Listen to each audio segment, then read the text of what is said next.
안녕하세요. 저는 피플앤테크놀로지에서 마케팅을 담당하고 있는 김경욱이라고 합니다. 저희 피플앤테크놀로지는 작업자 안정, 공장, 효율성 분야에서 IoT 통합 플랫폼 개발사로서 두각을 나타내고 있었는데요.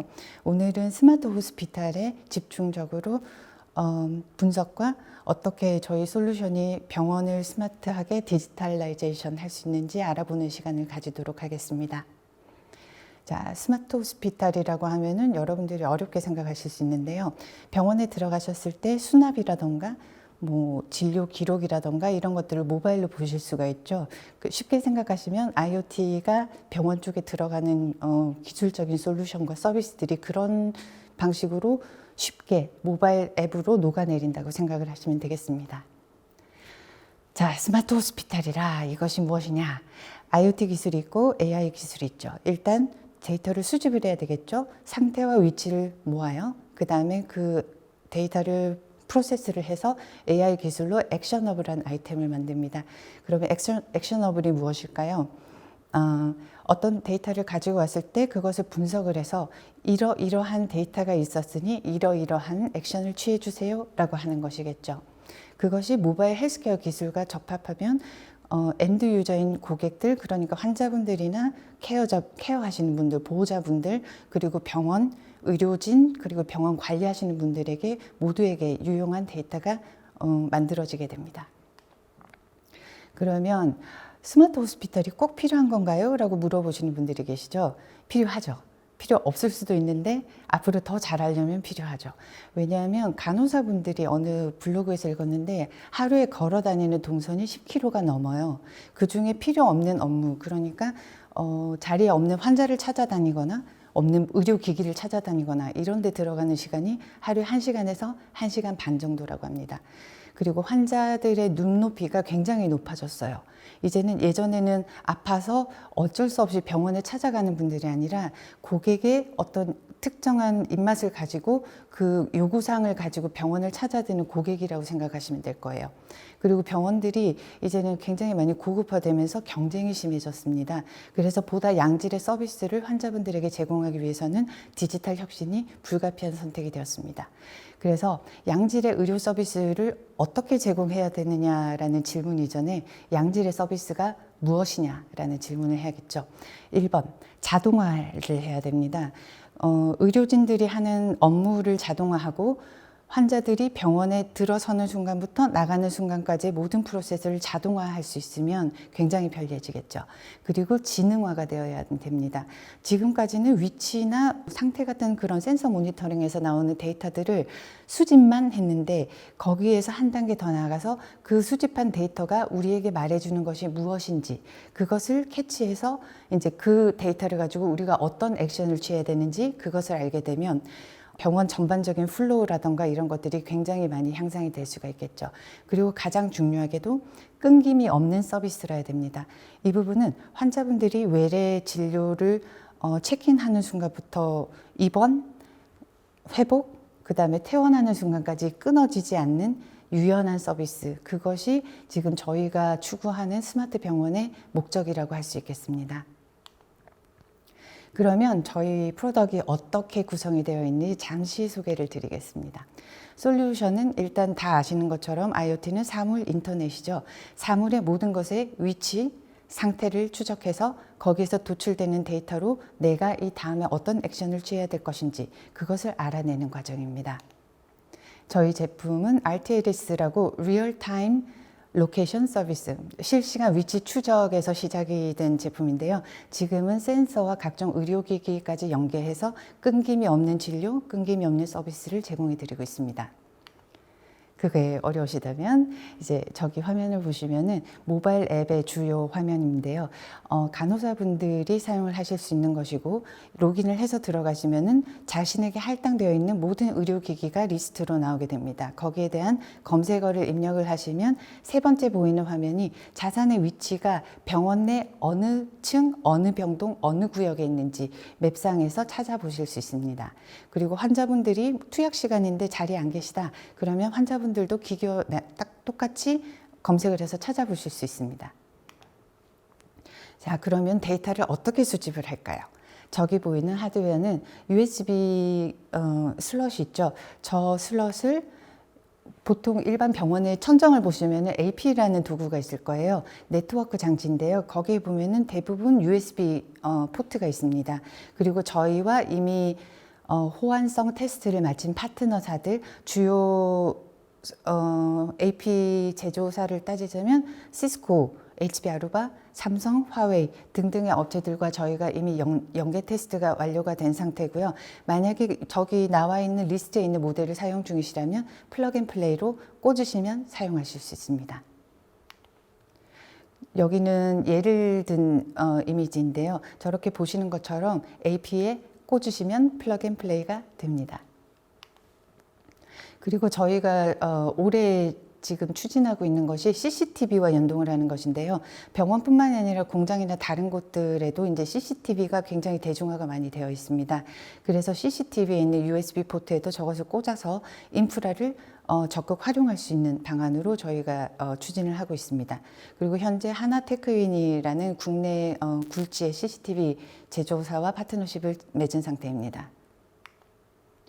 그리고 실제 설치된 모습인데요. 저 병원이라던가 생산 라인, 여기는 병원 데스크죠. 그리고 AP에 꽂혀 있는 모습, CCTV에 꽂혀 있는 모습, 그리고 어디든지 USB 스캐너에서 파워를 공급받을 수 있으면 저희 데이터 수집 레이어인 USB 스캐너는 동작을 할 수가 있습니다. 자, 이제는 저희 솔루션이 어떤 서비스를 제공하는지 자세히 알아보도록 할까요? 저희 솔루션은 제일 왼쪽에 있는 태그들, 그러니까 웨어러블이라던가 임직원 태그들에서 BLE 시그널이 나오면 그것이 저희 스캐너에 도달하게 돼서 그 데이터가 저희 인두어 플러스 서버로 전송이 됩니다. 그 이후에 분석과 가공은 각각 유저 케이스에 따라서 달라지게 되죠. 그리고 첫 번째로는 자산 위치 모니터링입니다. 방금 보여드렸던 모바일 앱 화면에서 검색을 해서 물건의 위치를 알아내는 서비스입니다. 그리고 감염병으로부터 의료진과 환자들의 동선을 모니터링해서 컨택트 트레이싱, 그러니까 감염병 역학조사라고 하는 것이죠. 그것을 병원 건물 내에서 할 수 있도록 저희가 솔루션을 하나 준비해 보았습니다. 그리고 의료용 냉장고나 냉동고들이 많이 있는데요. 최근에 여러분들 많이 들어보셨겠지만 백신의 온도가 맞지 않아서 상했다.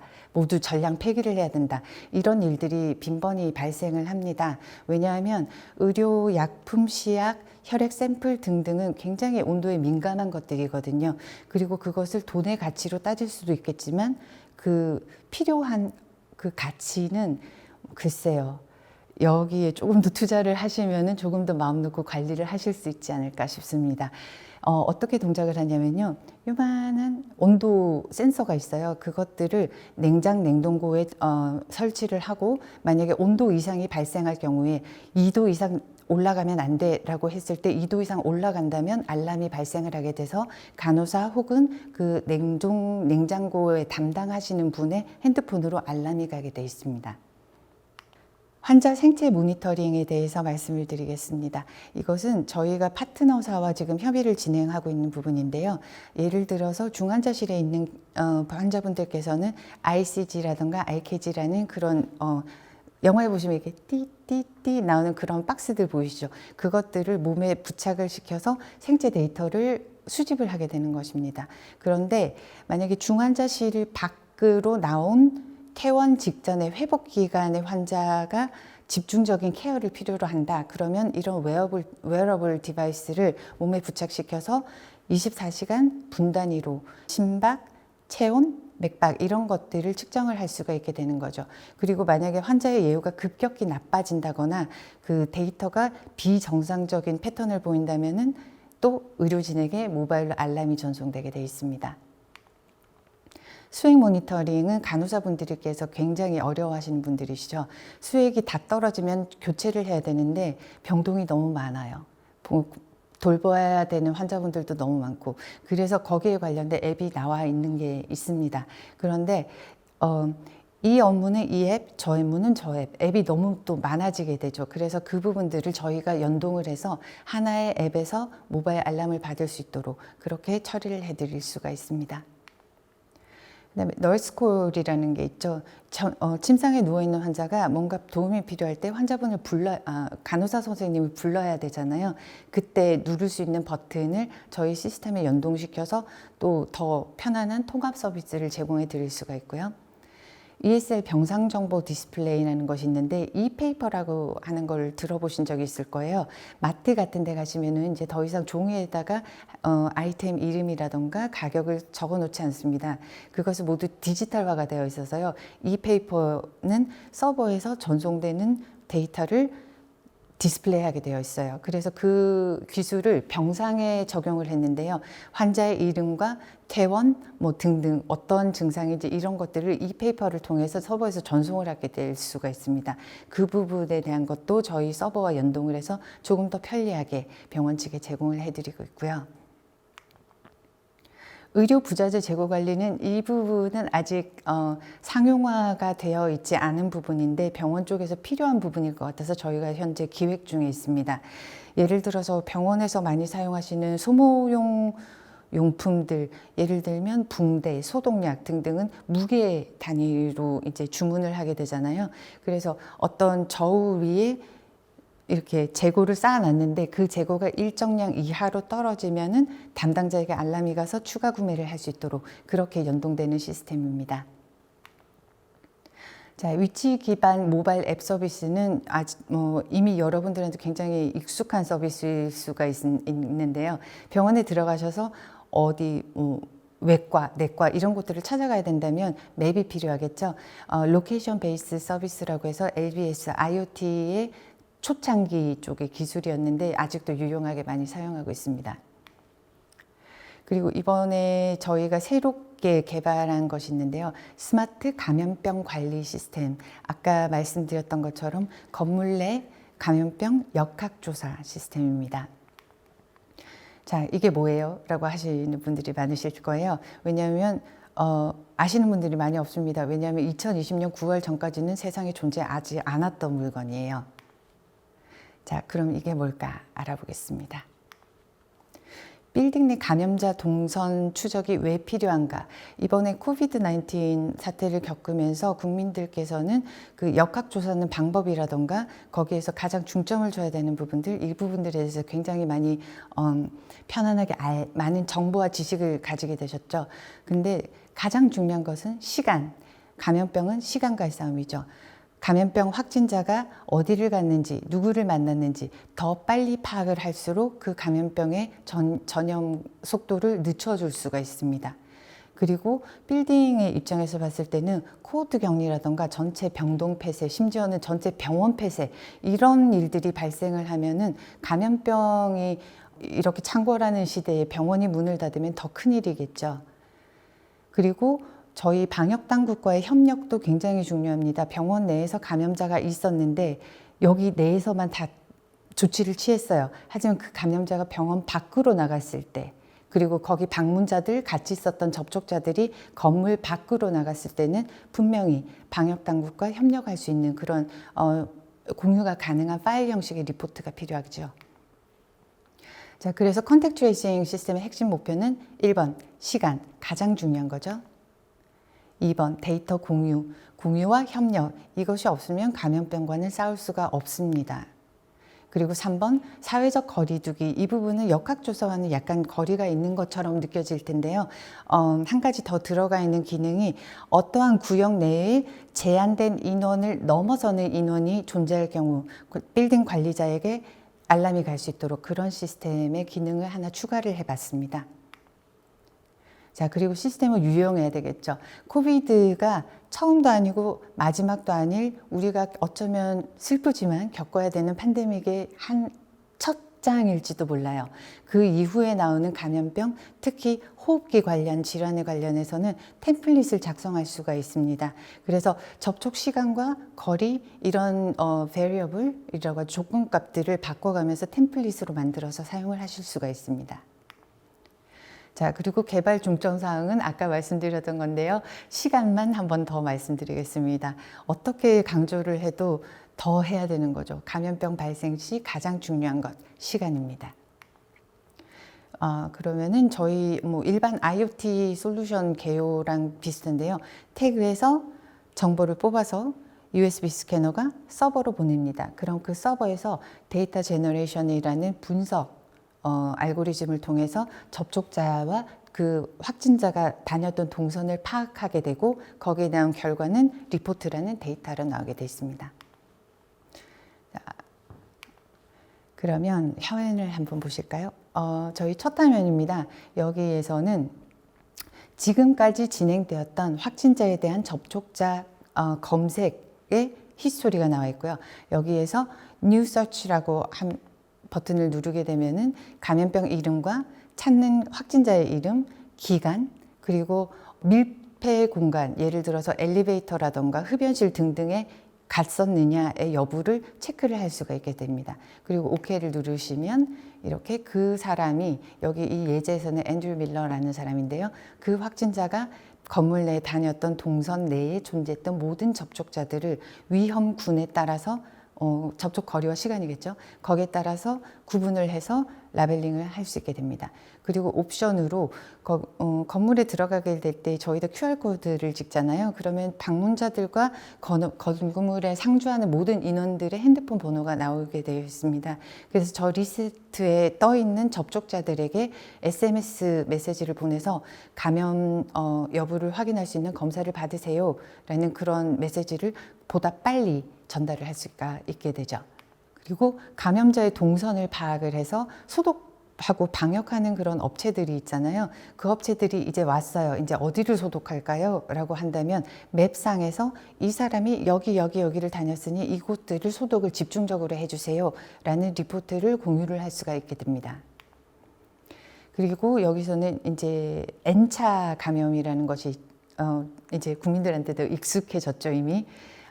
어떤 확진자가 있으면 그 사람이 누구에게 옮겼고 그 누군가가 또 다른 어떤 사람을 접촉했는지, 그러니까 1차 접촉자에서 2차 접촉자, 거기에서 3차 접촉자, 누가 누구를 만났는지를 이런 트리 형식으로 비주얼하게 보여줄 수 있는 화면도 한번 같이 구성을 해봤습니다. 그리고 여기에는 템플릿인데요. 아까 말씀드렸던 것처럼 호흡기 질환의 특정한 감염병에 대해서 접촉 시간과 거리에 따라 조건값을 넣고 그 값들을 템플릿으로 저장을 해서 혹시 모르는 다음번 사태에도 대비를 할 수 있게 했습니다. 그리고 시스템 개입의 사회적 거리두기. 아무리 흩어지라고 해도 사람들을 모일 수밖에 없는 게 인지상정인 것 같아요. 대신에 사람이 사람에게 뭐 흩어지세요라고 윽박을 지르는 것보다 그냥 깔끔하게 데이터에 근거해서 여기에 제한구역인데 인원이 50명을 넘었습니다. 여기 필요 없는 분들은 나가주세요 라고 이제 폴리시로 정해서 사회적 거리두기를 건물 내에서 실시를 할 수가 있게 됐죠. 그리고 밀폐 여부 공간 세팅도 이제 이 화면에서 할 수가 있게 되는데요. 여기서 세팅되는 공간의 특성은 아까 보셨던 역학조사, 컨택 트레이싱에서 밀폐 공간의 여부를 결정하는 그런 세팅이 요 화면에 들어 있습니다. 그러면은 오늘 설명 어떠셨나요? 저희가 처음 선보이는 제품도 많이 있었고 굉장히 제너럴한 IoT에 대한 설명도 있었는데 혹시 저희 쪽에 궁금하신 점이 있거나 역학조사 시스템에 뭐 질문이라던가 그런 것들이 있으시면은 여기 화면에 보이는 연락처로 저희에게 연락해 주시면은 언제든지 친절하게 대답해 드리겠습니다. 오늘 들어주셔서 감사합니다.